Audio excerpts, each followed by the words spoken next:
அன்பான உறவுகள் அனைவருக்கும் வணக்கம். அதாவது நேற்று நாங்கள் எங்களோட அம்மாவோட வீட்டை நான் போயிருந்தேன். அதாவது கூடுதலாக எனது யூடியூப் சேனலில் உதவி சம்மந்தப்பட்ட காணொலி தான் நான் செய்கிறேன். நான் அந்த வகையில் எங்களோட கிட்டுக்குட கிராமத்தில் இருக்கின்ற அம்மாவோட பேர் என்ன கலா அம்மா நிறைய கஷ்டத்து மத்தியில் வாழ்ந்து கொண்டிருக்கிறா.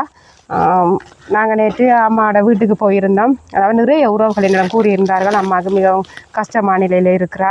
அதாவது கணவர் இருந்தும் கஷ்டப்பட்ட நிலைமையில் அம்மா வாழ்கிறான்னு சொல்லி அதற்கமைய யூகேயில் இருக்கிற தமிழ் அண்ணா தான் முன் வந்து அம்மாவுக்கு வீட்டுக்கு தேவையான உணவுப் பொதிகளை எல்லாம் வாங்குறதுக்கு பணம் அனுப்பியுள்ளார். அம்மா இப்போ உங்களுக்கு சந்தோஷம் தானே? எனக்கு நல்ல சந்தோஷம். அந்த கடவுள் மாய் தான் அந்த பொரியன் எனக்கு நல்ல சந்தோஷமா இருக்கு. அதாவது அந்த அண்ணாவுக்கு அம்மா அவரோட மனசால சொல்ல எல்லா வார்த்தையால சொல்ல முடியாதுன்னு சொல்லி அவர் சொல்கிறா. கடவுள் மாதிரி தானா அந்த அம்மாவுக்கு வந்து உதவி செய்கிறது தமிழன் அண்ணா. அதாவது உறவுகளே எங்களுடைய கிராமத்தில் அம்மா மட்டுமேல அம்மாவை போல் நிறைய கஷ்டப்பட்ட உறவுகள் இருக்கிறாங்க.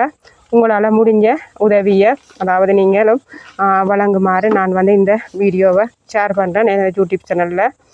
இன்னும் ஒன்று நான் சொல்லணும், இன்று எங்களோட பிரதேசத்தில் பெட்ரோல் இல்லை. நாங்களும் காலையில் 7 மணிக்கெல்லாம் வலிக்கிட்டு போயிருந்தோம். தவிர்க்க முடியாத காரணம், அதாவது அம்மாவும் நிறைய நேரம் காத்திருக்க வச்சுட்டேன். காலையில் அம்மாட்ட சொல்லிவிட்டு நான் போயிருந்தேன், அம்மா நான் வந்துடுவேன்னு சொல்லி அம்மா நிறைய நேரம் வெயிட் பண்ணி கொண்டு இருந்தா. இனி அம்மா குறை நினைச்சு கொள்ளாதீங்க, அம்மாவோட பொருட்கள் அம்மாவோட நான் கையெழுத்திருக்கிறேன்.